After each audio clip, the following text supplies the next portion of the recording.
ان الحمد للہ نحمدہ ونستعینہ ونستغفرہ ونصلی علی رسولہ الکریم اما بعد اعوذ باللہ من الشیطان الرجیم بسم اللہ الرحمن الرحیم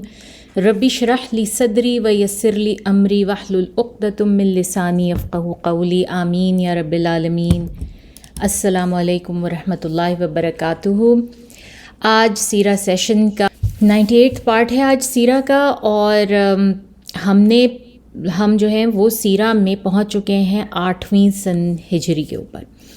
اور 8واں سال ہجرت کے بعد کا شروع ہو چکا ہے، جس میں بالکل شروع میں ہی ہم نے بات کی تھی کہ کچھ سرایات بھیجے رسول اللہ صلی اللہ علیہ وسلم نے، اور پھر سفر کے مہینے میں دوسرے ہی مہینے میں محرم کے بعد سفر، دوسرے ہی مہینے میں فوری طور پہ ہمیں جو ہے وہ دکھتا ہے کہ رسول صلی اللہ علیہ وسلم کے پاس 3 بہت بڑے عمراء آپ کہہ لیں یا آپ کہہ لیں کہ لیڈران جو سرداران قریش تھے وہ آتے ہیں، اور ان کی ریورژنز ہوتی ہیں۔ ان میں سے سب سے پہلے عمر بن العاص تھے، اور عمر بن العاص کے بارے میں ہم نے ڈیٹیل میں بات کر لی ہوئی تھی اپنی پچھلی ویڈیو میں، ہم نے پوری تقریباً ان کے بارے میں بنائی تھی۔ آج ہم نے بات کرنی ہے خالد ابن ولید کی ریورژن کے بارے میں۔ تو خالد ابن الولید جو ہیں، ان کو کون نہیں جانتا، عثمان بن طلحہ، ان تینوں کے ہم نے ریورژنز کی آج ہم نے بات کرنی ہے۔ تو جناب، عمرۃ القضاء کے فوراً بعد جو ہے یہ تینوں ریورژنز ہوتی ہیں۔ رسول صلی اللہ علیہ وسلم جب مدینہ واپس آتے ہیں تو ان کو اطلاع ملتی ہے کہ یہ تینوں بھی آ رہے ہیں رستے میں۔ تو عمر بن العاص کے بارے میں جیسا کہ ہم نے جانا تھا کہ ان کی story one of the strangest stories میں سے تھی، کیونکہ عمر بن العاص کو نجاشی نے جو ہے وہ دعوت دی تھی اسلام کی، اور یہ پہلے صحابی ہیں جو کہ تابعی کے ہاتھ پہ جو ہے وہ اسلام لائے تھے۔ کسی تابعی کے ساتھ جو ہے انہوں نے اسلام قبول کیا تھا۔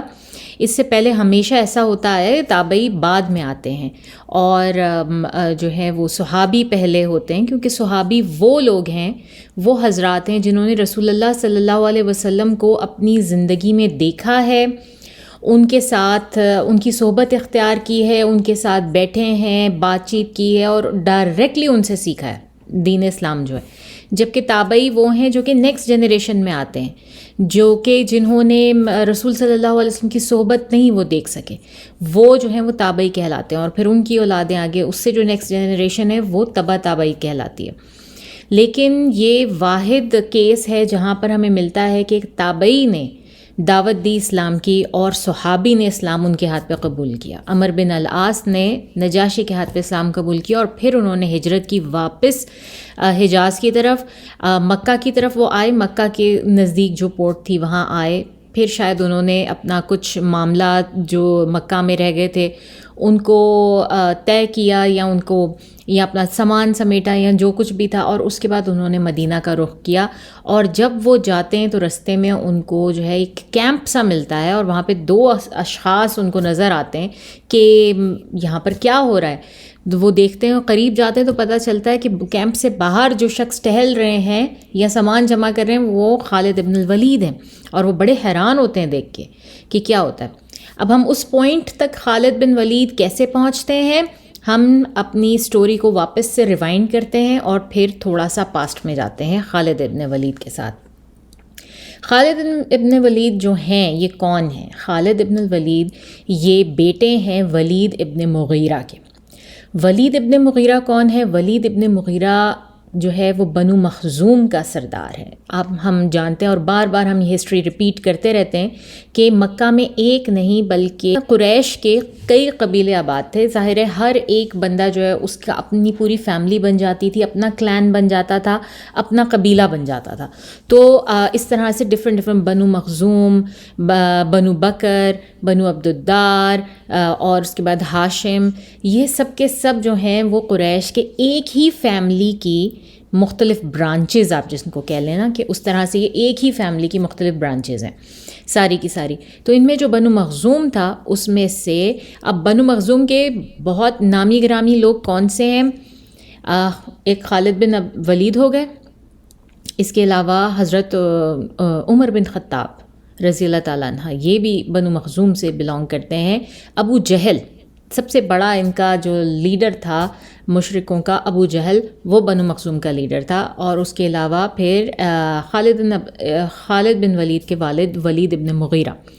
یہ بھی بنو مخزوم کے لیڈران میں سے تھے، اور نہ صرف لیڈران میں سے تھے بلکہ یہ بہت ہی مشہور قسم کے شاعر،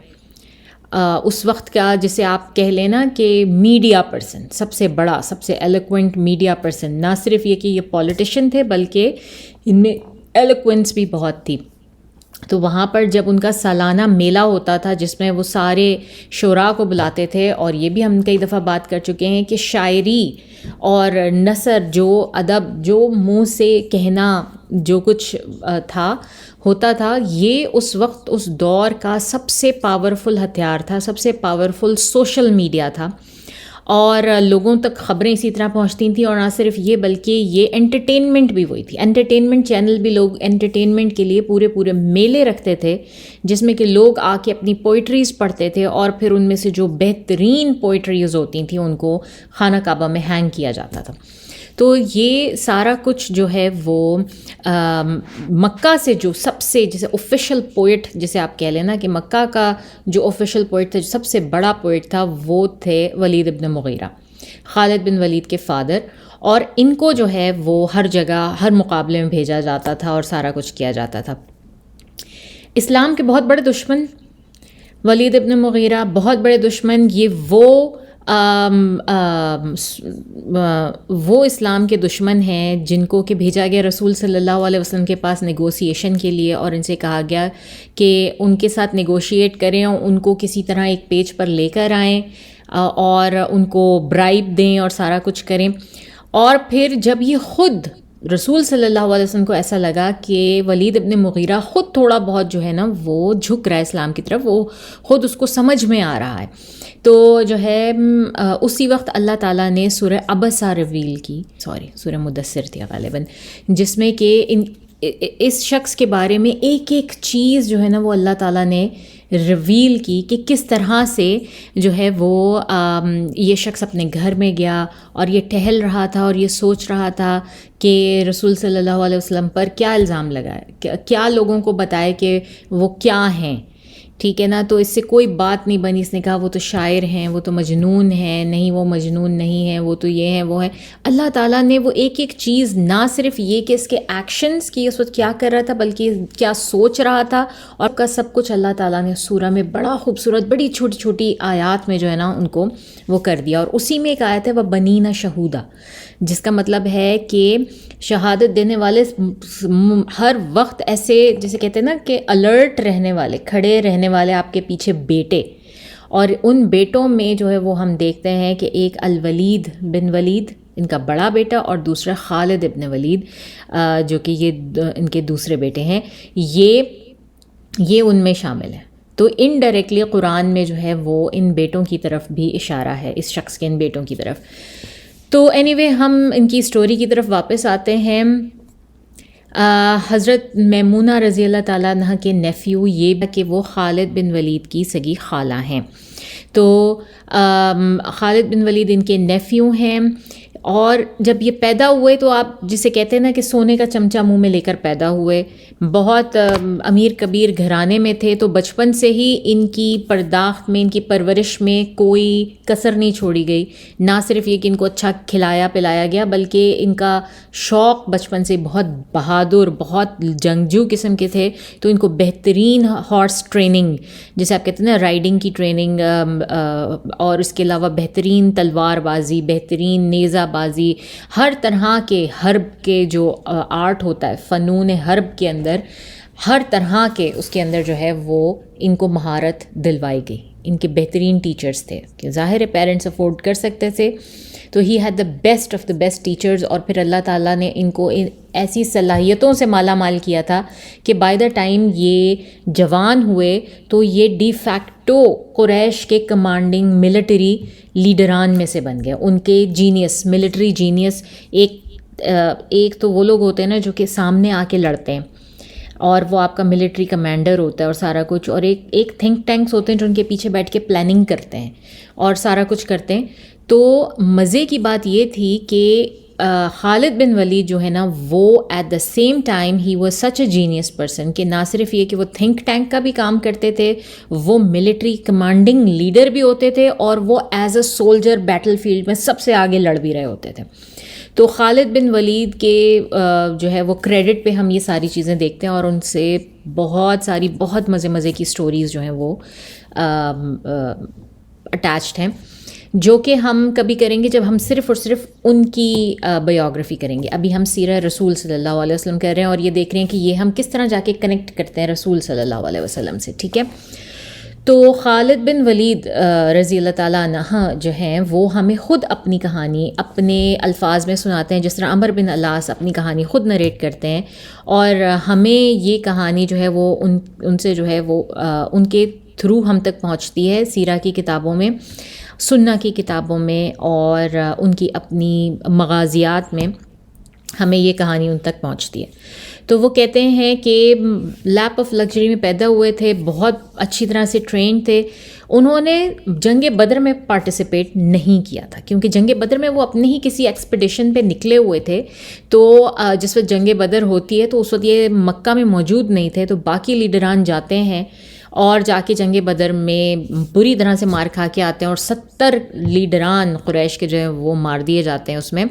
اور خالد بن ولید اس میں نہیں ہوتے، اور یہ تل ملا رہے ہوتے ہیں اور سارا کچھ. لیکن اس کے بعد جتنی جنگیں ہوتی ہیں مسلمانوں کے ساتھ، اس میں خالد بن ولید ہم دیکھتے ہیں کہ پیش ہیں، سب سے آگے، بلکہ مسلمانوں کو سب سے زیادہ نقصان پہنچانے والے اگر آپ ایوریج نکالیں ساری جنگوں کا، تو وہ سنگل ہینڈڈلی خالد بن ولید تھے، کہ جتنی انہوں نے مسلمانوں کو زک پہنچائی اور کسی نے نہیں پہنچائی. اب دیکھ لیں جو تیر اندازوں کے اوپر حملہ کر کے ان کو مارنے والے تھے وہ خالد بن ولید کا دستہ تھا. احد کی میں بات کر رہی ہوں. اس کے بعد جنگ خندق میں جو شخص، جو واحد لیڈر اپنے چند گھڑ سواروں کے ساتھ خندق پھیلانگنے میں کامیاب ہوئے، وہ خالد بن ولید تھے. پھر اس کے بعد جس وقت رسول صلی اللہ علیہ وسلم حدیبیہ کی طرف، جب حدیبیہ کا معاہدہ ہوتا ہے، اس وقت ان کو رستے میں روکنے والے خالد بن ولید تھے. تو ہم ہر جگہ دیکھتے ہیں کہ کوئی اور قریش کا لیڈر اس طرح سے مسلمانوں کو نقصان نہیں پہنچا سکا، نہ ان کو کسی طرح سے بھی جو ہے نا وہ تکلیف پہنچا سکا جس طرح سے کہ خالد بن ولید نے دی. تو خالد بن ولید کے بارے میں سب جانتے تھے، مسلمان بھی جانتے تھے، اور رسول اللہ صلی اللہ علیہ وسلم کو بھی اس بات کا بہت اچھی طرح سے اندازہ تھا کہ خالد بن ولید جو ہیں وہ ایک بہت ہی مؤثر قسم کے اور صحیح معنوں میں ایک ملٹری جینیس ہے رسول صلی اللہ علیہ وسلم کو. اور ہم ان کی سیرہ میں یہ چیز دیکھتے آ رہے ہیں کہ وہ لوگوں کو بہت اچھی طرح پہچانتے تھے رسول اللہ صلی اللہ علیہ وسلم، اور ان کو ان کی صلاحیت کے مطابق جو ہے وہ کام دیتے تھے، کرتے تھے. تو خالد بن ولید ہمیں خود بتاتے ہیں کہ میں جنگ بدر میں تو میں اس وجہ سے میں شامل نہیں ہو سکا، لیکن اس کے بعد تمام جو ہے قریش کی جنگیں جس میں کہ مسلمانوں کے خلاف آئے قریش، اس میں ان کا دایاں ہاتھ رہا، اور یہاں تک کہ غزوہ حدیبیہ آ گیا. اور خالد بن ولید کہتے ہیں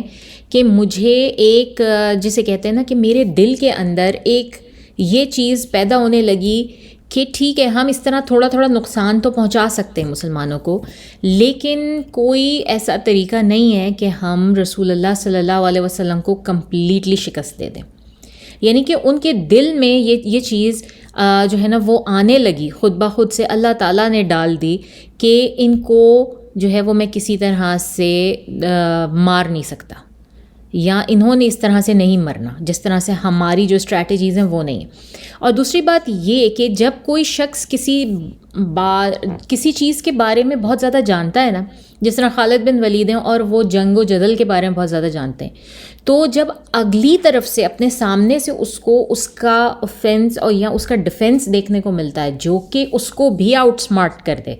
جو کہ ان کی اسٹریٹجیز کو بھی سمجھ کے اور آؤٹ سمارٹ کر دے، تو وہ بندہ اگر تو وہ صحیح کا بندہ ہے اور اس کے دل میں کوئی ایول نہیں ہے، تو وہ اس چیز کو اپریشیٹ ضرور کرتا ہے کہ آپ کا کتنا بھی بڑا اینمی ہو، لیکن وہ آپ کی آنیسٹی اور آپ اگر کام بہت بہترین طریقے سے کر رہے ہیں نا، وہ آپ کو اپریشیٹ ضرور کرے گا کہ بے شک وہ آپ کا انمی ہے, بے شک وہ آپ کو پچھاڑنا چاہتا ہے, لیکن ایسا نہیں ہو سکتا کہ وہ آپ کو اپریشیٹ نہ کرے. تو خالد بن ولید کا بھی یہی تھا کہ وہ ہر ایک جنگ میں جو ہے نا وہ رسول صلی اللہ علیہ وسلم کی وار اسٹریٹجیز کے اوپر ان کی بڑی کین نگاہ تھی,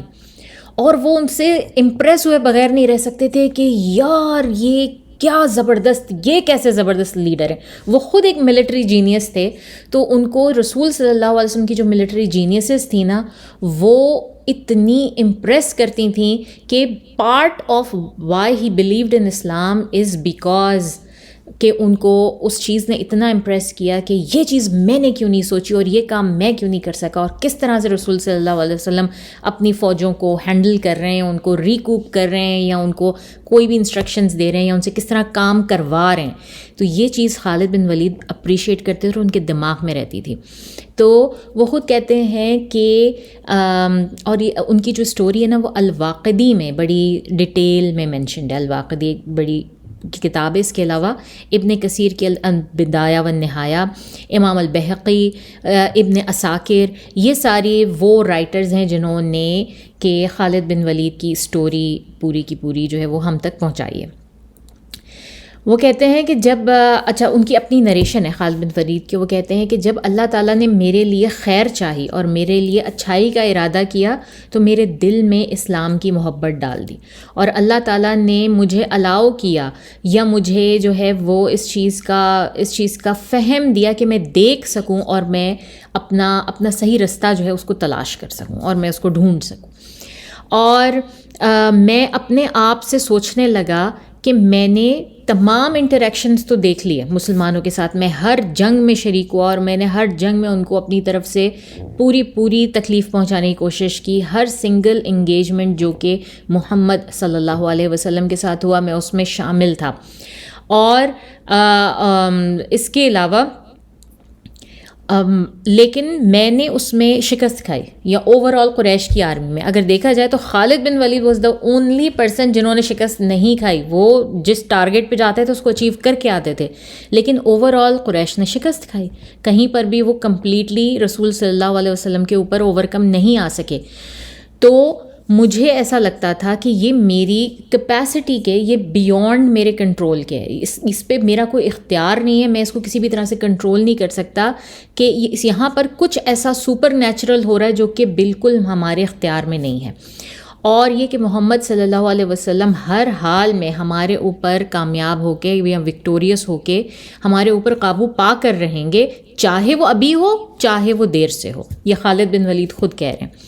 تو میں کیا کر رہا ہوں, میں تو اپنا وقت برباد کر رہا ہوں, میں ایسے آدمی کے خلاف لڑ کے میں اپنا وقت برباد کر رہا ہوں, اور میں اپنا وقت, پیسہ, اپنی انرجی ساری کی ساری ایک ایسی جنگ میں جھونک رہا ہوں جو کہ ہاری ہوئی ہے, جو کہ ہاری ہی جانی ہے.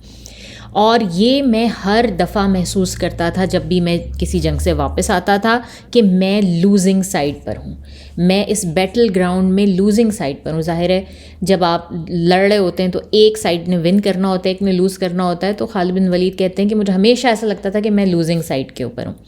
اور آخری اس میں جیسے کہتے ہیں نا, آخری کیل جو ہے وہ تابوت میں گاڑی گئی کب, جب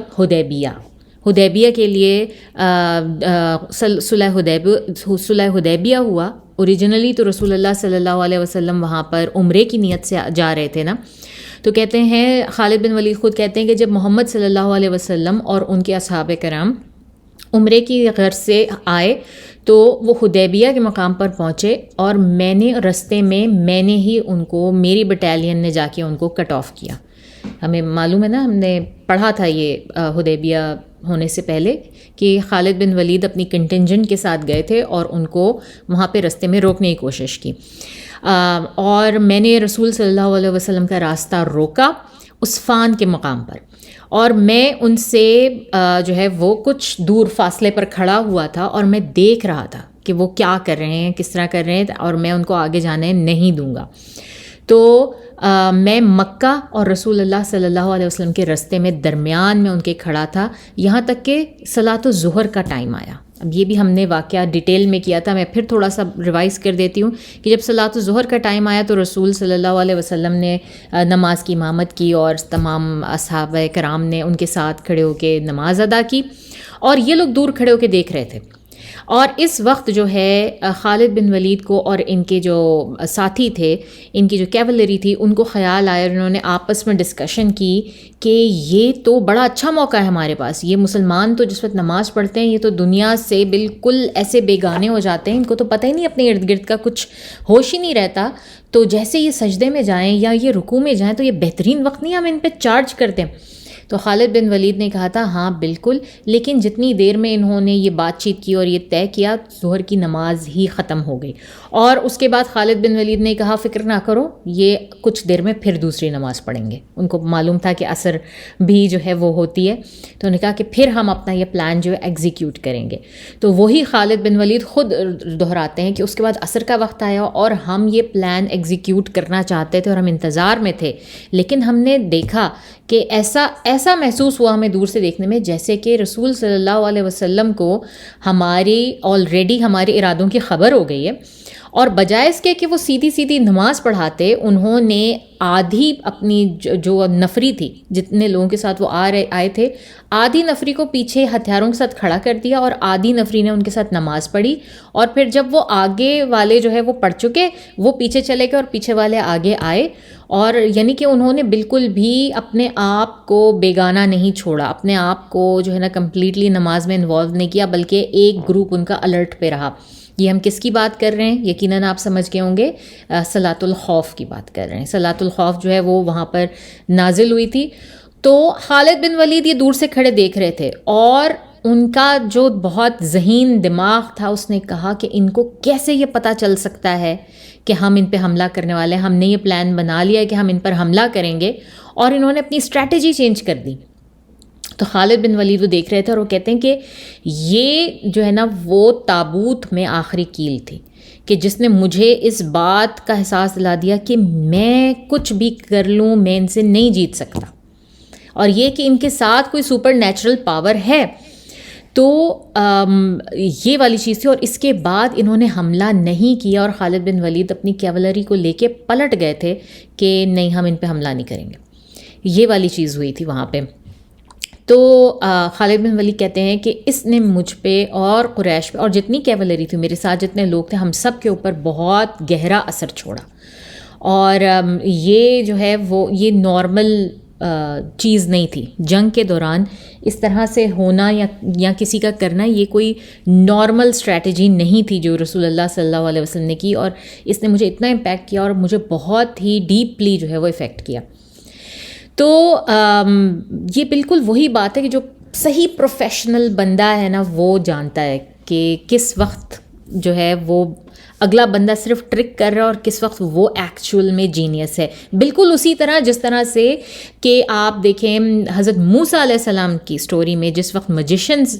کو بلایا گیا سامنے، ان سے کہا کہ ڈالو اپنے آسے، اپنی رسیاں ڈالو سب کچھ، اور وہ سب سانپ بن کے ادھر ادھر کرنے لگے. اور جب موسیٰ علیہ السلام نے ڈالا اور ان کا اتنا بڑا اژدہا سب کو نگل گیا تو وہ سب کے سب سجدے میں گر پڑے. انہوں نے کہا ہم موسیٰ کے خدا کو جو ہے نا وہ سجدہ کرتے ہیں. کیوں؟ وہ خود پروفیشنل تھے اس چیز کے، وہ اس کی نٹی گریٹیز کو، وہ اس کے اصل کو جانتے تھے کہ کس طرح سے وہ کام حقیقتاً سر انجام دیا جاتا ہے. اور اگر کوئی شخص آ کے ان کو پچھاڑ رہا ہے تو اس کا مطلب ہے کہ وہ ان سے بہت بڑا ہے، بہت بڑا ہے. وہ اس چیز کو فوراً سمجھ گئے. وہی والی مینٹیلٹی اس وقت ہم دیکھ رہے ہیں خالد بن ولید میں. خالد کہتے ہیں کہ میں اپنے آپ کے ساتھ میری اتنی جنگ شروع ہو گئی، میں اتنا کرٹیکل ہو گیا اپنے آپ کے ساتھ کہ میں ہر وقت یہ سوچتا رہتا تھا کہ اب میں کیا کروں. میں تو یوز لیس ہو گیا ہوں نا، کہ میں مکہ میں ہوں تو میں بالکل یوز لیس ہوں، کیونکہ یہاں پر تو اگر صلح حدیبیہ ہو گئی ہے اور یہاں تک پہنچ گئے ہیں رسول اللہ صلی اللہ علیہ وسلم، جس طرح عمر بن العاص کا بھی بالکل یہی سٹینس تھا کہ جو ہے رسول صلی اللہ علیہ وسلم جب یہاں تک پہنچ گئے ہیں اور اگر وہ اگلے سال آ جاتے ہیں واقعی میں عمرہ کرنے کے لیے تو پھر پیچھے کیا رہ جاتا ہے. یہ تو اب آ گئے ہیں مکہ کے اندر، تو یہ تو اب اس کے اوپر پورا قبضہ بھی کر سکتے ہیں، اور مکہ پہ قبضہ ہو گیا تو ہم کہاں جائیں گے، کیا کریں گے. اور ہم لیڈران ہیں, ہماری ایک ایگو ہے, ہماری ایک عزت ہے, تو ہم کیوں اس جگہ پہ ہم ان کے انڈر میں نہیں رہنا چاہتے. تو خالد بن ولید کی بھی وہی سوچ تھی. وہ کہتے تھے میں کہاں جاؤں, تو وہ کہتے ہیں میں پھر خود سے سوچتا چلو میں نجاشی کے ملک میں چلے جاتا ہوں, حبشہ چلا جاتا ہوں, وہاں پہ جا کے ان سے اسائلم سیک کروں گا. لیکن وہاں جا کے کیا کروں, حبشہ میں تو آلریڈی مسلمان موجود ہیں, اور حبشہ کے نجاشی نے جو ہے ان کا جو کنگ ہے اس نے تو آلریڈی مسلمانوں کو پناہ دی ہوئی ہے, کیا پتہ وہ خود ان کی طرف اتنا زیادہ ہو کہ ان کے ساتھ مل کے مجھے پروسیکیوٹ کر دیں اگر میں ان سے اسائلم مانگوں. تو یہ ان کو تھاٹ آتی تھی. پھر انہوں نے کہا نہیں چلو چھوڑو, میں حبشہ نہیں جاتا. پھر انہوں نے سوچا کہ چلو میں ہرقل روم کی طرف چلتا ہوں, روم چلا جاتا ہوں, وہاں پر ہجرت کر جاتا ہوں اور وہاں جا کے رہنا شروع کرتا ہوں. تو پھر کہتے ہیں پھر میں نے یہ سوچا کہ میں وہاں جا کے کیسے رہ سکتا ہوں. اگر میں وہاں جا کے رہوں گا تو وہاں پہ تو مجھے ان کا مذہب بھی جو ہے وہ ایکسیپٹ کرنا پڑے گا, وہ مجھے میرے مذہب کے ساتھ ایکسیپٹ نہیں کریں گے, میں ان کو نہیں ایکسیپٹ کر رہا ہوں گا, مجھے ان کی زبان سیکھنی پڑے گی, مجھے اپنا پورا کلچر چینج کرنا پڑے گا, میرا رہن سہن پہناوا. ظاہر ہے رومنس تو ایسے نہیں تھے نا جیسے کہ مسلمان اڈاپٹیو تھے, وہ تو شروع سے ہرگز اڈاپٹیو نہیں تھے کسی دوسری کلر کے کلچر کے بندے کو اپنے اندر رکھنے کے لیے. تو وہاں پر مجھے سب کچھ چینج کرنا پڑے گا. تو یہ سب سوچ کر جو ہے نا وہ میرے اندر ایک جنگ چلتی رہتی تھی کہ میں اب کروں تو میں کیا کروں. اور تو یہ سوچ کر جو ہے خالد بن ولید کہتے ہیں کہ میں نے یہ پورا سال جو ہے نا بہت ہی اپنے ایک ٹرموئل میں ایک اندر کی جنگ کے ساتھ جو ہے نا گزارا. یہ سارا کا پورا سال, یہاں تک کہ عمرۃ القضاء آ گیا, جو کہ ہم نے پچھلی دفعہ کیا تھا کہ رسول اللہ صلی اللہ علیہ وسلم پھر نیکسٹ ایئر 7ویں ہجری میں عمرۃ القضاء کے لیے گئے. اور کہتے ہیں کہ عمرۃ القضاء کے لیے جس وقت آئے تو ہم نے بات کی تھی کہ ایک گروپ جو قریش کے لیڈران کا تھا وہ شہر چھوڑ کے ہی باہر چلا گیا تھا.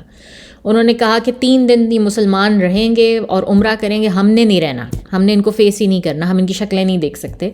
تو ان لوگوں میں جو چھوڑ کے مکہ سٹی سے باہر نکل گئے تھے ان میں خالد بن ولید بھی شامل تھے. یہ بھی سٹی سے باہر نکل گئے اور رسول صلی اللہ علیہ وسلم مکہ آئے, انہوں نے عمرۃ القضاء پورا پرفارم کیا. اور سارے جو ہے, اور ان کے ساتھ اس وقت خالد بن ولید کے بھائی الولید بن ولید بھی تھے. اب الولید بن ولید جو ہیں یہ کب مسلمان ہوتے ہیں, بدر کے ٹائم پہ. آپ یاد کریں اور جا کے بدر کی ویڈیوز سنیں اگر نہیں آپ کو یاد آتا, کہ بدر کے ٹائم پر الولید بن ولید قریش کی طرف سے لڑنے آئے تھے, خالد بن ولید شامل نہیں تھے, اور الولید کو پرزنر آف وار بنا لیا گیا تھا. ان کو جو ہے وہ پکڑ لیا گیا تھا اور یہ پرزنر بنے تھے. پرزنر بننے کے ساتھ ہی ان کو انہوں نے اس دوران میں ہی جو ہے نا وہ اسلام قبول کر لیا تھا. جتنی دیر ویٹنگ پیریڈ تھا کہ ان کے گھر سے ان کا بھائی, ان کے والد تو مار دیے گئے تھے اس جنگ میں ہی, لیکن خالد بن ولید جو ہیں وہ ان کے 4000 درہم جو پیسہ ان کو دے کے چھڑوانا تھا وہ پیسہ لے کر آتے ہیں. اس دوران میں جو ہے الولید بن ولید نے مسلمانوں کو دیکھا اور اتنا وہ امپریس ہوئے رسول صلی اللہ علیہ وسلم سے, ان کی ہاسپٹیلٹی سے اور ہر چیز سے, کہ انہوں نے اسلام قبول کر لیا. اور اسلام قبول کرنے کے باوجود انہوں نے شو نہیں کیا کہ وہ مسلمان ہیں, انہوں نے ویٹ کیا کہ ان کے گھر سے یہ رقم آئے. جب یہ رقم آئی, آ کے رسول صلی اللہ علیہ وسلم کو دی, اور خالد بن ولید اپنے بھائی کو لے کر ساتھ جا رہے تھے. رستے میں جاتے جاتے انہوں نے جس جگہ پڑاؤ ڈالا, ظاہر ہے 2 ہفتے کا سفر ہے, 1 ہفتے کا سفر ہے, تو آپ سارا وقت سفر ہی تو نہیں نہ کریں گے, آپ کو رستے میں کیمپ کرنا ہوتا تھا. تو جہاں انہوں نے پہلا پڑاؤ ڈالا, الولید بن ولید خالد بن ولید کو چھوڑ کر وہاں پر اپنا گھوڑا لیا اور واپس مدینہ کو پلٹ گئے. اور تب سے وہ مدینہ میں ہی رہتے تھے, اور وہ چاہتے تھے کہ وہ رقم مسلمانوں کو ملے, کیونکہ انہوں نے مسلمانوں کے حالات دیکھے تھے کہ کتنی قسم پسری میں کتنی غربت ہے اور ان کو ضرورت ہے اس رقم کی. اور یہ ہم نے کئی سٹوریز میں دیکھا تھا. بدر کے دنوں میں جب ہوئی جنگ, اور یہ جتنے بھی پرزنر آف وار تھے ان میں کئی لوگ اس طرح سے مسلمان ہوئے تھے کہ انہوں نے باقاعدہ اپنے گھروں سے وہ پیسے منگا کے دیے بھی مسلمانوں کو, اور پھر وہ بعد میں پلٹ کے مسلمان بھی ہو گئے. تو ولید بن ولید جو ہے یہ بھی ان میں سے تھے رضی اللہ تعالیٰ عنہ. یہ بھی ساتھ آئے تھے عمرے کے لیے، اور عمرے کے لیے جب یہ ساتھ آئے تو ان سے رسول اللہ صلی اللہ علیہ وسلم نے پوچھا یا ولید خالد نظر نہیں آ رہا، کہاں ہے خالد؟ تو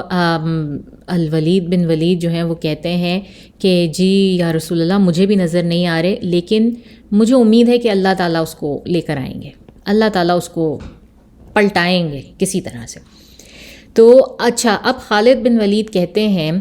کہ جب میں واپس مکہ آیا نا تو مجھے اپنے بھائی ولید بن ولید کا چھوڑا ہوا ایک خط ملا۔ تو ولید بن ولید نے کیا کیا کہ جب ان کو خالد بن ولید نہیں ملے اور 3 دن کے بعد ان کی واپسی تھی، وہ واپس چلے گئے، تو انہوں نے ایک خط لکھ کے اپنے بھائی کے لیے چھوڑ دیا، اور جو ہے یہ خط پڑھتے ہیں، اور اس خط کو مینشن بھی کیا ہے علماء نے، اور میں آپ کو اس کی عبارت پڑھ کے سناتی ہوں تھوڑی بہت۔ بسم اللہ الرحمن الرحیم۔ میں نے اس سے زیادہ اسٹرینج یا عجیب چیز آج تک کبھی نہیں دیکھی۔ یہ الولید بن ولید لکھ رہے ہیں خالد بن ولید کے لیے، ٹھیک ہے؟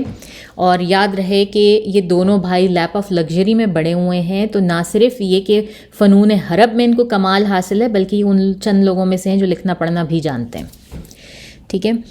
تو آج تک میں نے اس سے اسٹرینج یا اس سے عجیب کوئی چیز نہیں دیکھی، اور اس سے زیادہ میرے لیے سرپرائزنگ بات نہیں ہے، میرے لیے کوئی اسٹاؤنڈنگ بات نہیں ہے کہ تم ابھی تک اسلام کو سمجھنے سے قاصر ہو، کہ تم میں ابھی تک اسلام کو فگر آؤٹ نہیں کیا، اس کو سمجھا نہیں، اسلام کی حقانیت کو، اور تم جیسا شخص جو تمہاری انٹیلیجنس رکھتا ہو، جو تمہارے جتنا وائز ہے، تمہارے جتنا اتنا عقل مند، اتنا پڑھا لکھا، اتنا جہاں دیدہ ہے، اور جتنے تم بریلینٹ ہو، کہ تم نے ابھی تک اسلام کو نہیں پہچانا۔ یہ انہوں نے لکھا۔ رسول اللہ صلی اللہ علیہ وسلم نے تمہارے بارے میں پوچھا میرے بھائی، جب ہم یہاں آئے، جب ہم مکہ میں آئے تو انہوں نے پوچھا خالد کہاں ہے؟ تو میں نے انہیں جواب دیا کہ انشاءاللہ اللہ تعالیٰ خالد کو کبھی نہ کبھی لے کر آئیں گے، ہم تک پہنچائیں گے۔ رسول اللہ صلی اللہ علیہ وسلم نے فرمایا اس وقت کہ یہ جو ہے نا، یہ خالد کے جو ایک آپ کی یہ خالد کی روح کے یا خالد کی جو نفسیات ہے اس کے برخلاف ہے، کہ اس کے کیلیبر کا انسان، اس کے جتنے ٹیلنٹس رکھنے والا اور اس کے کیلیبر کا انسان جو ہے وہ اسلام کو نگلیکٹ کر رہا ہو یا اسلام کو ابھی تک نہ پہنچانا ہو۔ رسول اللہ صلی اللہ علیہ وسلم تمہاری اتنی تعریف کر رہے تھے، اور تمہارے بارے میں اتنے بہترین جو ہے وہ الفاظ استعمال انہوں نے کیے، اور انہوں نے کہا کہ تم ایک انتہائی جو ہے وہ انٹیلیجنٹ انسان ہو، اور تمہاری انٹیلیجنس کیسے تمہیں اس بات کی اجازت دیتی ہے کہ تم ایسی سچویشن میں پھنسے رہو جس میں کہ دوسرے لیڈران قریش کے پھنسے ہوئے، یعنی کہ رسول صلی اللہ علیہ وسلم بیسکلی بتانے کی کوشش کریں کہ خالد کا لیول ان لیڈران جیسا نہیں ہے جو کہ مر گئے ہیں، مار دیے گئے ہیں، یا جو ابھی بھی اسلام کے اگینسٹ بیٹھے ہوئے ہیں۔ آپ کی جو انٹیلیجنس کا لیول ہے وہ اس سے کہیں اوپر ہے، تو ایسا کیسے ہو سکتا ہے کہ آپ نے ابھی تک پہچانا نہیں ہو؟ اور ہم دیکھتے ہیں خالد کی نریشن سے ہمیں اندازہ ہوتا ہے کہ واقعی ان کے دل میں، ان کے دماغ میں تو یہ چیز چل رہی تھی۔ ہر جنگ کے بعد ان کی اپنے آپ سے جنگ شروع ہو جاتی تھی،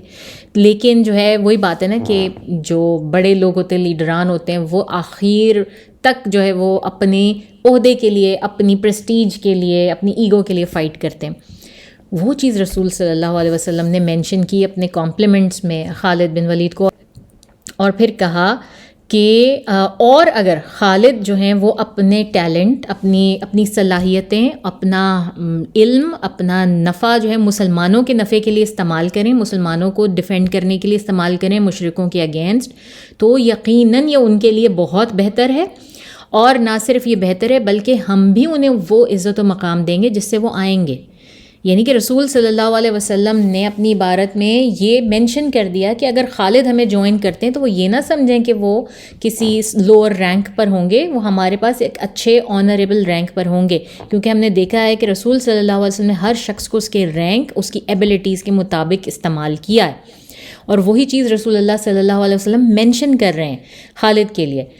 تو سو مائی ڈیئر بردر، پھر اس طرح سے انہوں نے الولید بن ولید رضی اللہ تعالیٰ عنہ کہتے ہیں، تو میرے پیارے بھائی ابھی بھی وقت ہے اور ابھی بھی موقع ہے تاکہ تم اپنی پچھلی تمام گزری ہوئی لاسٹ اپرچونٹیز جو تم مواقع گنوا چکے ہو نا، ان کو میک اپ کر لو، ان کو جو ہے تم آ کے دوبارہ مطلب ان سے گٹھ جوڑ کر لو اور ان کا ٹائم جو ہے اس کو پورا کر لو، جو کچھ تم نے لوز کیا ہے وہ تم ابھی بھی حاصل کر سکتے ہو۔ تو میرے پیارے بھائی، میں تم سے درخواست کرتا ہوں کہ اس موقع کو نہ گنواؤ اور جو ہے تم جلد از جلد آ کے ہمیں جوائن کرو۔ تم نے بہت سارے بہترین مواقع گنوا دیے ہیں جس میں بدر، احد، خندق، خیبر شامل ہیں، اب اس سے مزید اس سے آگے کوئی موقع نہ گنواؤ۔ اور اس کے بعد انہوں نے کہا واسلام۔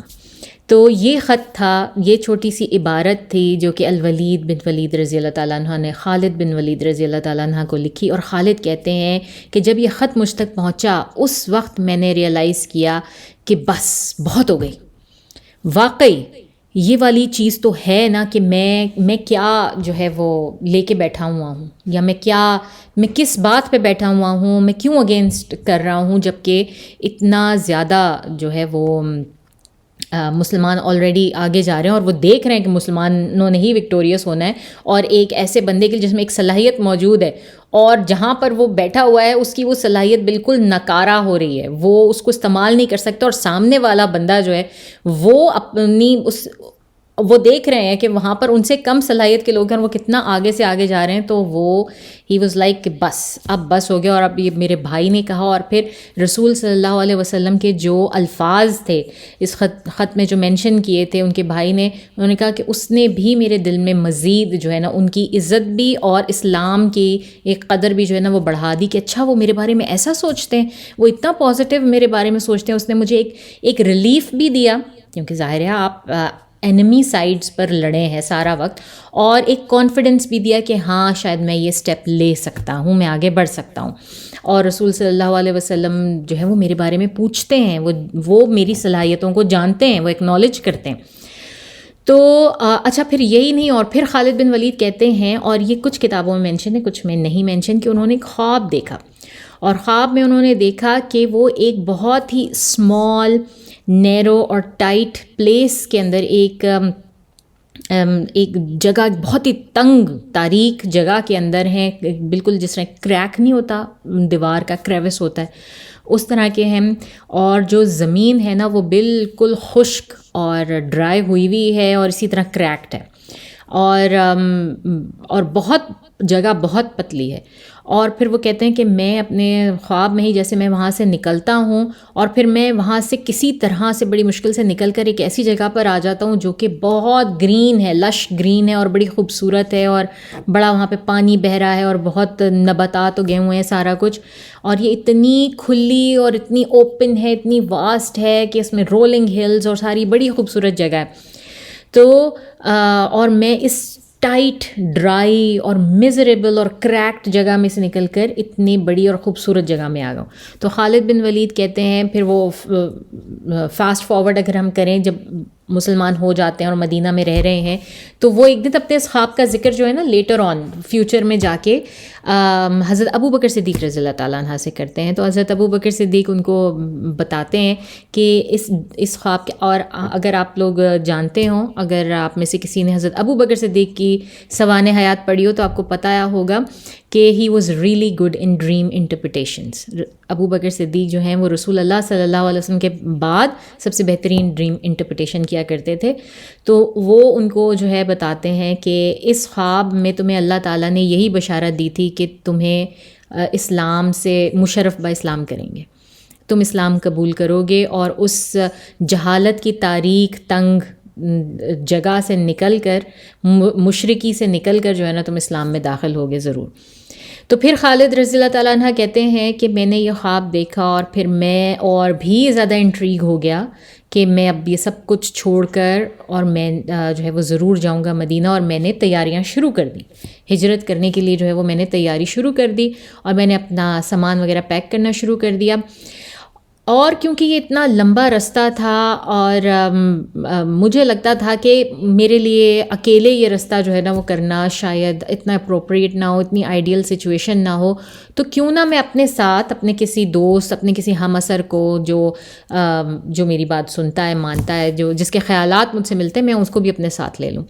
تو یہ سوچ کر جو ہے نا میں نے سوچا کہ چلو میں اپنے سب سے قریبی کانفیڈانٹ جو بیسٹ فرینڈز ہوتے ہیں نا ان سے شروع کرتا ہوں۔ تو میں سب سے پہلے گیا صفوان ابن امیہ کے پاس۔ اب صفوان ابن امیہ کون ہے؟ امیہ بن خلف کے بیٹے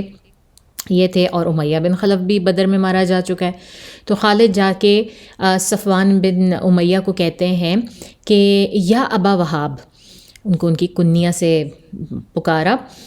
کیا تم نہیں دیکھتے کہ ہم کس قسم کی سچویشن میں یہاں پر رہ رہے ہیں، مکہ میں ہیں؟ ہم لوگ ایک بہت ہی چھوٹا سا گروپ رہ گئے ہیں لوگوں کا،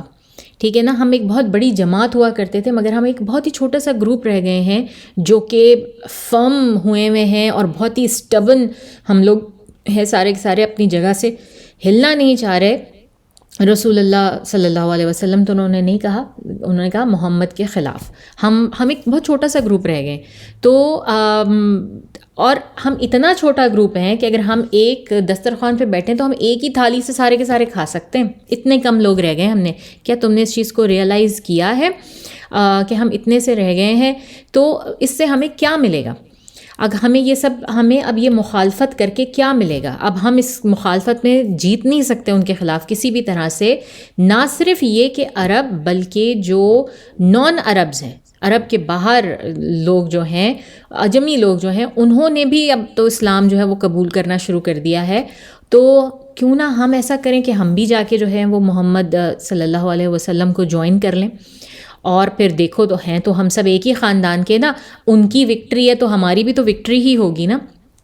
اب اس طرح خالد بن ولید صفوان بن امیہ کو کنونس کرنے کی کوشش کریں۔ صفوان ایک دم بھڑک گیا اور جو ہے نا وہ سیویئرلی ریفیوز کیا، اس نے کہا، اور بڑے ہی وگرسلی اور ایڈمنٹلی اس نے کھڑا ہو گیا اور کہا کہ واللہ اگر میں آخری انسان بھی رہ جاؤں نا یہاں پر، پوری دنیا میں رہ جاؤں اور آخری بندہ رہ جاؤں قریش کا، تو بھی میں اسلام قبول نہیں کروں گا، میں پھر بھی رسول اللہ صلی اللہ علیہ وسلم محمد کی جو ہے وہ ان کی مخالفت پر ڈٹا رہوں گا۔ تو خالد بن ولید کہتے ہیں میں نے اپنے دل میں سوچا چلو ٹھیک ہے، کوئی مسئلہ نہیں، یہ ایک ایسا بندہ ہے جس کو بڑی شدید چوٹ پہنچی ہے، اس کے والد، اس کے بھائی، اس کے چچا سب جو ہیں وہ بدر میں مارے گئے ہیں محمد صلی اللہ علیہ وسلم کے ہاتھوں، تو شاید میں اس کو کنونس نہیں کر سکتا نا، تو ٹھیک ہے، نہیں ہوتا خلی ولی، اس کو چھوڑا۔ پھر خالد بن ولید کہتے ہیں میں اپنے ایک اور چائلڈ ہوڈ فرینڈ، بہت قریبی میرا دوست اکرمہ بن ابی جہل کے پاس گیا۔ اب اکرمہ بن ابی جہل اگرچہ دوست ہیں، اب ان کے جو فادرز تھے ابو جہل اور ولید ابن مغیرہ، یہ دونوں بہت قریبی دوست تھے۔ وہ ہم شروع کے دنوں میں جب ہم مکہ کا پورا سیرہ میں پڑھ رہے تھے تو وہ ہم نے اس میں دیکھا تھا کہ یہ آپس میں بڑے قریبی دوست تھے۔ تو اسی طرح سے اکرمہ بن ابی جہل اور خالد بن ولید بھی آپس میں بہت گہرے دوست تھے، ان کا بچپن سے ان کی دوستی تھی اور ایج گروپ سملر تھا، تو یہ ہر کام، ہر مشن ساتھ ساتھ کیا کرتے تھے۔ تو خالد بن ولید کہتے ہیں کہ یہ دوسرے انسان تھے جن کے پاس میں گیا، اور میں نہیں چاہتا تھا کہ یہ بات زیادہ پھیلے، لوگوں کو پتہ چلے کہ میں کیا سوچ رہا ہوں، تو اس لیے میں انہی لوگوں کے پاس جا رہا تھا جو کہ میرے کانفیڈنٹ ہوتے ہیں نا، آپ کو پتہ ہوتا ہے کہ یہ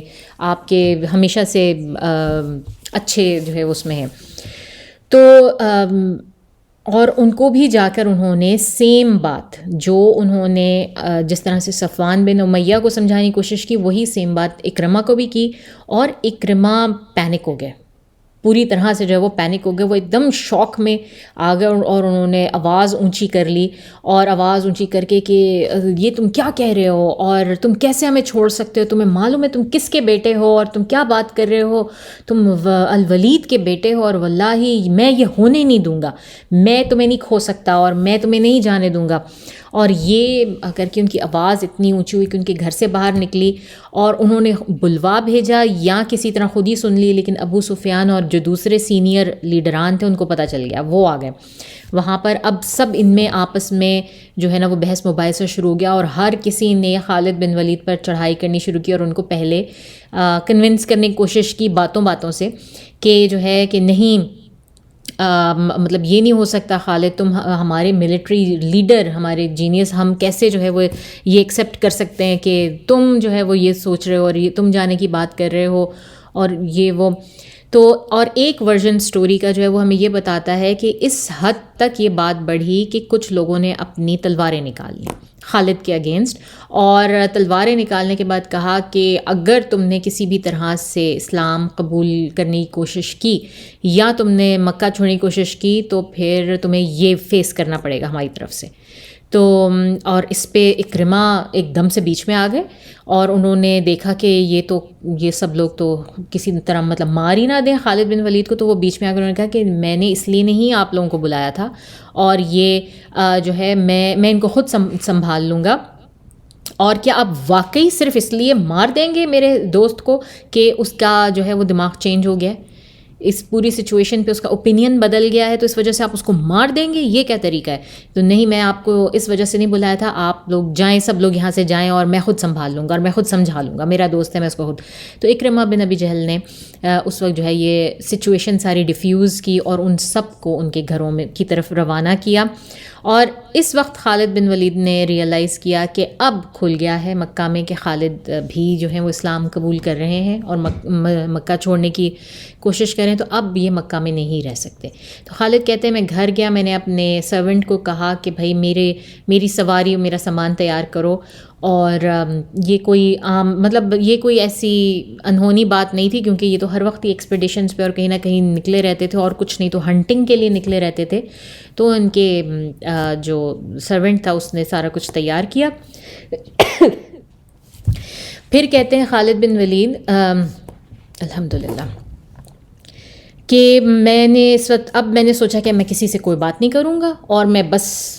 خاموشی سے جو ہے نا وہ اب میں نکل جاؤں گا مکہ سے. اب میرا کوئی کام نہیں ہے یہاں پہ، اب مجھے یہاں پہ کوئی سمجھنے والا نہیں ہے، کوئی میری بات سننے کو تیار نہیں ہے،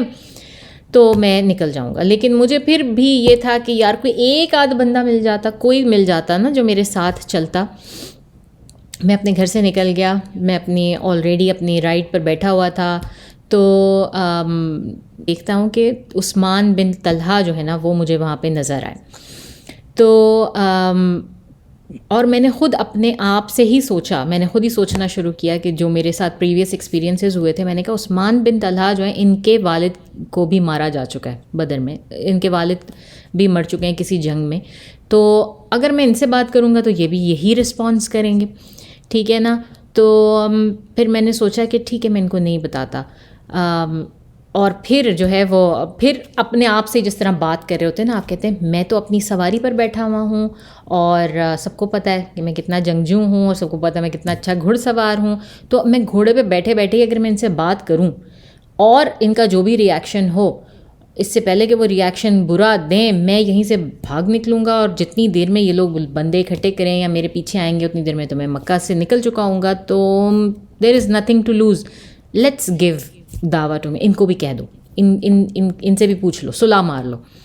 تو یہ کر کے جو ہے نا انہوں نے بہت ہی کوششلی عثمان بن طلحہ کو بھی جو ہے وہ کنونس کرنے کی کوشش کی. یہ ساری کہانی خالد رضی اللہ تعالیٰ عنہ نے پہلے عثمان سے کیا کہتے ہیں کہ ہم لوگ جو ہے نا وہ ایسے جانور کی طرح ہیں جو کہ ایک ہول کے اندر پھنسا ہوا ہے، اور جس طرح سارے لوگ جو ہے نا وہ ارد گرد سے شکاری جو ہے نا وہ اس جانور کو شکار کرنا چاہ رہے ہیں، لیکن وہ ایک ہول کے اندر اپنے آپ کو چھپا کر بیٹھا ہوا ہے اور تاکہ کوئی اس کو شکار نہ کرے. لیکن اگر ان میں سے کوئی ایک شکاری کبھی آ کے اس ہول کو پانی سے فل کر دے، اس کے اندر پانی ڈال دے، تو سوچو اس جانور کا کیا حال ہوگا. وہ کہاں نکل کے بھاگے، اس کو باہر نکلنا ہی پڑے گا، اور پھر وہ جو ہے وہ ان شکاریوں کے ہاتھ آئے گا ہی آئے گا. یا کہہ لیں کہ جس طرح ہم کہتے ہیں نا بکرے کی ماں کب تک خیر منائے گی. تو خالد رضی اللہ تعالیٰ عنہ نے عثمان بن طلحہ رضی اللہ تعالیٰ عنہ کو اس طرح کنونس کرنے کی کوشش کی، اور انہوں نے بتایا کہ ہم جو ہے نا مکہ میں بیٹھے ہوئے بیسکلی بس اب انتظار کر رہے ہیں کہ کب محمد صلی اللہ علیہ وسلم آئیں اور ہم پر قبضہ کر لیں. تو کوئی نہ کوئی ہم آئے گا اور یہ ضرور ہو جائے گا. تو اچھا تو پھر ہم کیوں نہ چلیں، محمد کی طرف کیوں نہ چلیں. تو اب انہوں نے ایک دوسرے کو جب یہ دیکھا، ہمارے پاس اب کوئی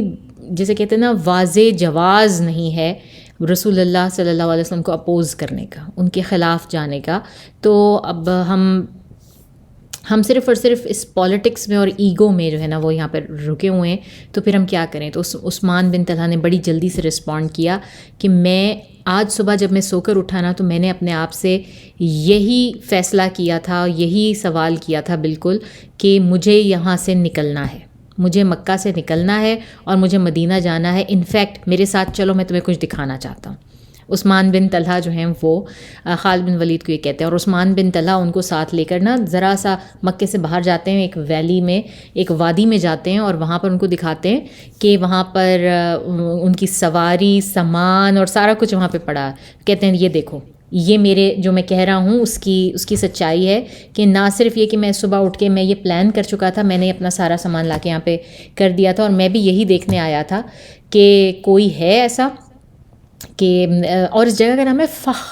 مکہ سے باہر یہ جگہ تھی، اس کا نام تھا فخ، کہ وہاں پر ان کا اونٹ جو ہے نا وہ بیٹھا ہوا تھا اور سامان کے ساتھ سارا کا سارا. تو عثمان نے کہا کہ تم دیکھ سکتے ہو یہ سب کا سب کچھ میرا ہے، اس پہ جو سامان لدا ہوا ہے میرا ہے، اور میں فلی پریپیئر کر کے I am just basically ready to go,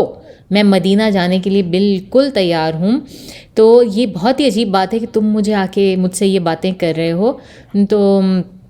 میں یہاں ہوں، دیکھو میں آلریڈی تیار کھڑا ہوا ہوں. تو بس مجھ میں ہمت نہیں ہو رہی تھی ابھی تک مکہ چھوڑنے کی.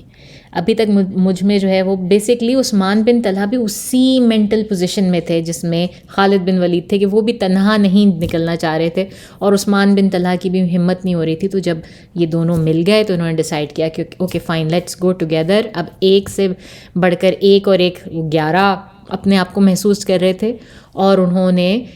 جو ہے وہ سفر اختیار کیا. اور پھر وہی ہوا. خالد رضی اللہ عنہ کہتے ہیں کہ جب عثمان،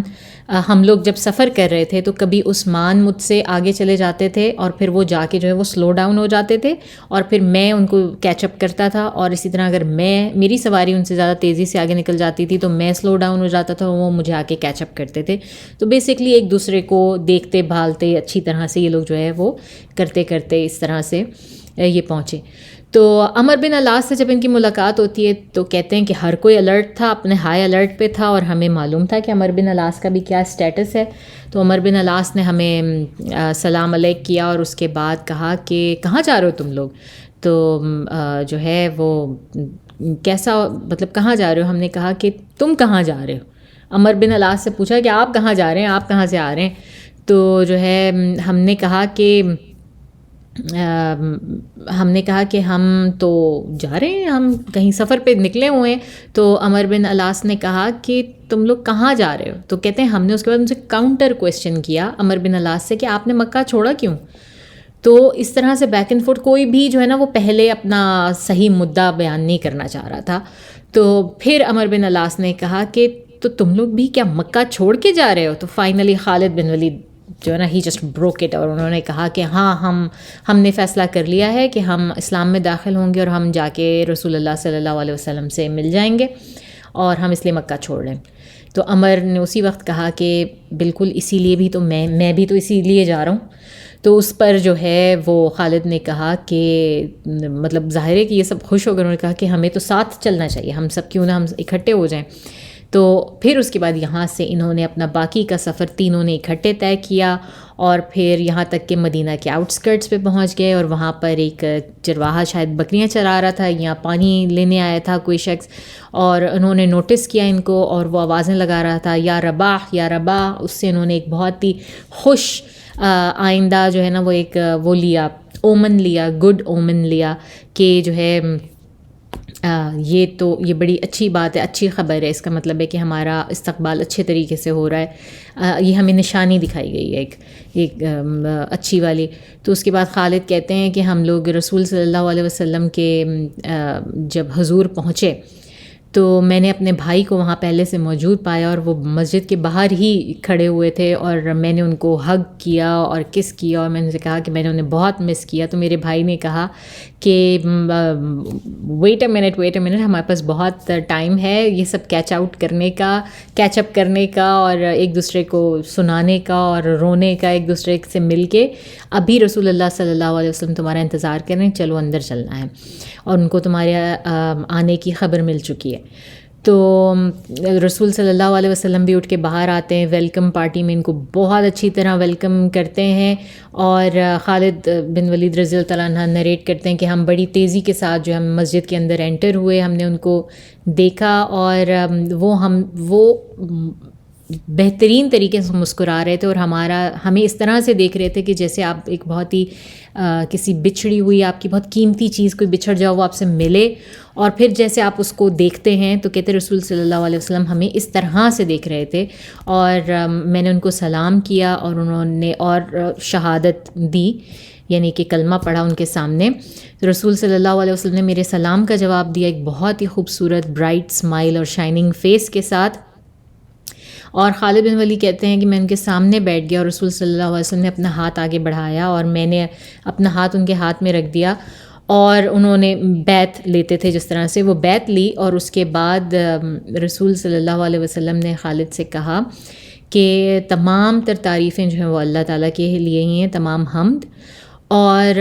وہی ہے کہ جس نے تم کو سچائی کی طرف گائیڈ کیا، تمہیں رستہ دکھایا سچائی کی طرف آنے کا. مجھے ہمیشہ سے معلوم تھا کہ اللہ تعالیٰ نے تمہیں بلیس کیا ہے ایک بہترین اور روشن دماغ کے ساتھ، اور یہ بات میرے لیے روز روشن کی طرح عیاں تھی کہ آج یا کل، دیر یا بدیر یا جلد، تم یقیناً سچائی کی طرف آؤ گے اور جو صحیح بات ہے اس کی طرف آؤ گے. مجھے پتہ تھا اور مجھے اس بات پر ایمان تھا، مجھے فل کانفیڈنس تھا. تو خالد رضی اللہ تعالیٰ عنہ نریٹ کہتے ہیں کہ میں ان کے سامنے بیٹھا ہوا ہوں، رسول صلی اللہ علیہ وسلم یہ الفاظ کہہ رہے ہیں اور میری آنکھیں زمین میں گڑی ہوئی ہیں، انہوں نے میرا ہاتھ پکڑا ہوا ہے، اور میں اپنے اندر ہی اندر مزید شرمندہ ہوئے چلا جا رہا ہوں کہ مجھے اتنی دیر کیوں لگی. جب ان سب کو پتہ تھا میرے بارے میں یہ، تو مجھے اتنی دیر کیوں لگی اپنے بارے میں یہ بات جاننے کے لیے. اور پھر انہوں نے کہا رسول اللہ صلی اللہ علیہ وسلم سے کہ یا رسول اللہ یہ بات آپ کو اچھی طرح سے معلوم ہے کہ میں نے کتنا اپوز کیا ہے، میں نے آپ لوگوں کو کتنا نقصان پہنچایا، میں آپ کے اگینسٹ کتنا کھڑا رہا ہوں آپ کی مخالفت میں. تو آپ میرے لیے دعا کریں کہ اللہ تعالیٰ مجھے معاف کر دیں اس کے لیے جو کچھ میں نے آپ کے ساتھ کیا اور جو کچھ میں نے اسلام کے خلاف کیا. تو میں آپ سے بیگ کرتا ہوں، میں آپ سے پلیڈ کرتا ہوں کہ پلیز آپ اللہ تعالیٰ سے دعا کریں کہ وہ مجھے معاف کر دیں. تو رسول اللہ صلی اللہ علیہ وسلم نے ان کو کہا کہ خالد، اللہ تعالیٰ آپ کو معاف کر چکے ہیں، کیونکہ جب کوئی شخص اسلام میں آتا ہے تو وہ ایسے ہو جاتا ہے جیسے کہ وہ ماں کے پیٹ سے نکلا ہو. لیکن پھر بھی خالد جو ہے نا وہ ریپیٹ کرتے رہے. بیسکلی وہ چاہ رہے تھے کہ رسول صلی اللہ علیہ وسلم کے خلاف جو انہوں نے جو بھی ٹرانسگریشن کیا یا مخالفت کی، رسول صلی اللہ علیہ وسلم پرسنلی اس کو معاف کر دیں. تو اس پر رسول صلی اللہ علیہ وسلم نے کہا کہ اس کی ضرورت ہی نہیں ہے خالد، وہ تو آلریڈی میں معاف کر چکا ہوں. تو مجھے معلوم تھا تمہارے لیے کہ تم ہو ایسے اور یہ ہوگا، اور یہ میرا کام تھا، یہ میرا مشن تھا کہ مجھے کرنا تھا لوگوں کو. تو اس کے لیے تمہیں بالکل فکر کرنے کی ضرورت نہیں ہے. لیکن پھر بھی اگر تمہارے دل کی تسلی ہے تو میں اس کے لیے بھی تمہارے لیے دعا کر دیتا ہوں. تو آپ یہ دیکھیں کہ رسول صلی اللہ علیہ وسلم ایک شخص ان کے سامنے آتا ہے اور یہ ہر شخص کی اگین ان کی جو ہیومینٹی ہے وہ آپ کو نظر آتی ہے کہ اٹس ناٹ اباؤٹ ہم. وہ اپنی ذات کو، اپنے ساتھ ہوئی ہوئی کسی بھی زیادتی کو تو وہ ملحوظ خاطر رکھتے ہی نہیں ہیں، اس حد تک کہ وہ کہتے ہیں کہ معافی بھی نہ مانگو، میں تو معاف کر ہی چکا ہوں، میں تو اس کے بارے میں سوچا ہی نہیں، کچھ ہے ہی نہیں. تو اتنا زیادہ، اور صرف ان کا مشن جو تھا وہ اسلام تھا. مطلب اس سے بڑھ کر کیا بات ہو؟ کون ہے ہم میں سے جو ہمارا کوئی دشمن یا ایسا بندہ جس نے ہمیں ماضی میں تکلیف پہنچائی ہے، شدید قسم کی نقصان پہنچایا، وہ ہمارے سامنے آ کے بیٹھے اور ہم سے معافی مانگے اور ہمارا ہاتھ پکڑ کے کہے کہ نہیں جی میں واپس، مجھے آپ اپنے گھر میں رکھ لیں. اب تو ہم شاید زہر مار کے تو رکھ لیں لیکن کبھی ہم دل سے نہیں نکال سکتے، کبھی ہم معاف نہیں کر سکتے. اور رسول صلی اللہ علیہ وسلم کو دیکھیں کہ نہ صرف یہ کہ وہ معاف کر دیتے ہیں، دل سے نکال دیتے ہیں اس چیز کو، بلکہ وہ کمپلیٹلی ختم ایسے جیسے وہ چیز تھی نہیں، اس بندے کو اتنا ایٹ ایز کر دیتے ہیں کہ کبھی جو ہے وہ اس کو یہ محسوس ہی نہیں ہوتا کہ وہ کبھی اتنا برا بھی تھا. ٹھیک ہے، تو اس طرح سے خالد بن ولید کی کہانی ان کی ریورژن کی ختم ہوتی ہے. پھر وہ یہی کہتے ہیں کہ میں اللہ کی قسم کھا کے کہتا ہوں کہ کبھی مجھے رسول اللہ صلی اللہ علیہ وسلم نے یا کسی صحابی نے کبھی تانا نہیں دیا میرے ماضی کے متعلق، یا جو کچھ میں نے ان کے ساتھ کیا تھا میرے ماضی کو میرے خلاف کبھی انہوں نے استعمال نہیں کیا، کبھی مجھے اس کی تانا زنی نہیں کی، اور کبھی مجھے رسول اللہ صلی اللہ علیہ وسلم نے سیکنڈ کلاس سٹیزن نہیں ہونا فیل کروایا کہ میں نے اتنی دیر میں اسلام قبول کیا، یا میرا رینک جو ہے وہ ان لوگوں سے کم ہے جنہوں نے اسلام بالکل ارلی سٹیجز میں قبول کیا تھا. کبھی بھی انہوں نے مجھے یہ فیل ایک آؤٹ سائڈر کے طور پہ جو مجھے وہ فیل نہیں ہونے دیا. جس دن میں نے اسلام اختیار کیا، اسلام میں داخل ہوا، اس دن سے میں اس فیملی کا پارٹ بنا اور میں کبھی نہیں بدلا. تو یہ ان کی اپنی سٹوری تھی. اچھا، اب یہ سٹوری تو ہے لیکن اس میں ایک بہت بڑی سمبالوجی ہے ان تینوں کے. اگر ہم عثمان بن طلحہ کی تھوڑی سی بات کر لیں نا، تو عثمان بن طلحہ اس بنی عبد الدار سے ان کا تعلق ہے. عثمان بن طلحہ بہت بہت بہت مشہور نام ہے کیونکہ بنی عبد الدار وہ قبیلہ تھا جو کہ کعبہ کا کسٹوڈین سمجھا جاتا تھا، جن کے پاس کعبہ کی چابیاں ہوتی تھیں، اور آج تک خانہ کعبہ کی تالے کی جو چابیاں ہیں وہ اسی قبیلے میں انہی جو عثمان بن طلحہ رضی اللہ تعالیٰ عنہ کے ڈسینڈنٹس ہیں وہ ان میں ٹرانسفر ہوتی آ رہی ہیں جنریشن بائی جنریشن، آج تک انہی میں ہے. تو عثمان بن طلحہ وہ ہیں. ان کی اسٹوری کوئی اتنی ایلیبوریٹڈ نہیں ہے، سمپل ہے، لیکن ان کا دل اور ان کے جذبات جو ہیں وہ ہم جان سکتے ہیں. ٹھیک ہے، اب ایک بہت بڑی سمبالوجی اگر آپ اس میں دیکھیں، ٹھیک ہے، اور یہ مجھے یاسر قاضی سے جو ہے پتہ چلی کہ آپ دیکھیں کہ ایک ساتھ 3 جو ہیں وہ مکہ کے لیڈران آ رہے ہیں، جن میں سے ایک کون ہے؟ خانہ کعبہ کا کسٹوڈین، ٹھیک ہے، جن کے پاس خانہ کعبہ کی چابی ہولڈر. دوسرا کون ہے؟ عمر بن علاس، مکہ کا پولیٹیشین. تیسرے کون ہے؟ خالد بن ولید، مکہ کے ملٹری جینیس، ملٹری لیڈر. تو اس سے آپ کو کیا پتہ چلتا ہے کہ پورا کا پورا مکہ اللہ تعالیٰ نے ایسے کر کے آپ کو پریزنٹ کر دیا. آپ کے وہاں کا پولیٹیکل لیڈر، آپ کا وہاں کا جو ہے ملٹری لیڈر، آپ کا وہاں کا جو مین جو ایسٹ ہے اس جگہ کا خانہ کعبہ، اس کا کسٹوڈین، وہ تینوں اسلام قبول کر کے رسول اللہ صلی اللہ علیہ وسلم کے پاس آ رہے ہیں. تو اس سے کیا پتہ چلتا ہے کہ اللہ تعالیٰ نے ایک جسے کہتے ہیں نا تحفتاً اور سمبولکلی رسول صلی اللہ علیہ وسلم کو یہ بات سمجھا دی اور مسلمانوں کو کہ لو مکہ پورا کا پورا تم لوگوں کا ہے اور اب یہ تمہارے ہاتھ میں آنا ہی آنا ہے. تو مکہ کے جو ہے وہ یہ ایک بہت خوبصورت پوائنٹ تھا. مطلب ظاہر ہے کہ یہ اتنا کوئی سیرہ کا اتنا پوائنٹ تھا، لیکن مجھے یہ اتنا مزے کا پوائنٹ لگا کہ میں نے کہا میں ضرور مینشن کروں گی. اور پھر یہ کہ یہ لاسٹ بیچ تھا مسلمانوں کا جو کہ فتح مکہ سے پہلے مسلمان ہوئے. اور جیسے کہ ہم سب جانتے ہیں کہ فتح مکہ سے پہلے ہونے والے مسلمان، ان کا درجہ باقی دنیا کے سارے مسلمانوں سے، باقی دنیا کے تمام ہر اس شخص سے جو کہ اسلام میں داخل ہوتا ہے اس سے کہیں زیادہ ہے. We can not come close to that. وہ بند ہو گیا. اور کس طرح ہمیں پتہ چلتا ہے؟ یہ ہمیں پتہ چلتا ہے سورہ حدید 57 سورہ ہے قرآن کی، اور اس کی 10ویں آیت ہے کہ اللہ تعالیٰ اس آیت میں کہتے ہیں، اور اللہ تعالیٰ کیوں ان لوگوں کو داخل نہیں کرے گا ان جنتوں میں جن کا عرض زمین و آسمان کے عرض سے بڑا ہے. تو وہ لوگ جو کہ لڑے اور جنہوں نے جو ہے وہ قتال کیا، وہ درجات میں بہت بلند ہیں فتح سے پہلے ان لوگوں سے جنہوں نے اس کے بعد قتال کیا اور اس کے بعد وہ اسلام میں انٹر ہوئے. اور اللہ تعالیٰ کا ہر وعدہ جو ہے وہ بہت خوبصورت ہے، اور اللہ تعالیٰ اپنے تمام تر وعدوں سے فلی اویئر ہے. تو یہ آیت جو ہے وہ سورہ حدید کی ہے، آپ جا کے اس کو پڑھیں. ویسے تو پوری سورہ بہت خوبصورت ہے اور چھوٹی سی سورہ ہے 29 آیات کی، لیکن یہ آیت بہت خوبصورت ہے. اس کی تفسیر میں ضرور جا کے پڑھیں تو آپ کو اندازہ ہوگا کہ اللہ تعالیٰ کیا بات کر رہے ہیں. اور ہمارا سیرہ کا مقصد بھی یہی ہے کہ ہم قرآن کے ساتھ اٹیچ کریں، رائٹ. تو اگر آپ یہ پوائنٹ سن کے اور جا کے وہ آیت قرآن میں کھول کے پڑھیں اور اس کی تھوڑی سی تفسیر پڑھیں، اس کا ترجمہ پڑھیں، تو نہ صرف یہ کہ آپ کو سمجھ آئے گی، آگے بھی آپ کو جب بھی آپ پڑھیں گے تو آپ کو اندازہ ہوگا کہ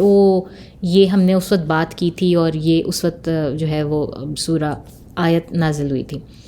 تو جناب ہم آج کا سیشن یہیں تک رکھتے ہیں، کافی لمبا ہو گیا آلریڈی. مجھے امید ہے کہ آپ کو پسند آیا ہوگا. آج کا پورا سیشن ہم نے خالد بن ولید کے ریورژن پہ بات کی، اور اگلے سیشن سے اب ہم شروع کریں گے غزوہ مؤتہ. تو اس کے بارے میں، بیٹل آف مؤتہ کے بارے میں ہم نے جو ہے وہ اپنے نیکسٹ سیشن سے بات کرنی ہے، وہ شروع کرنا ہے. تو اپنے آپ کو پریپیئر رکھیے گا. اب تک کے لیے اتنا ہی. وآخر دعوانا الحمد للہ رب العالمین. سبحانک اللہم نشہد ان لا الہ الا انت نستغفرک ونتوب الیک. السلام علیکم ورحمۃ اللہ وبرکاتہ.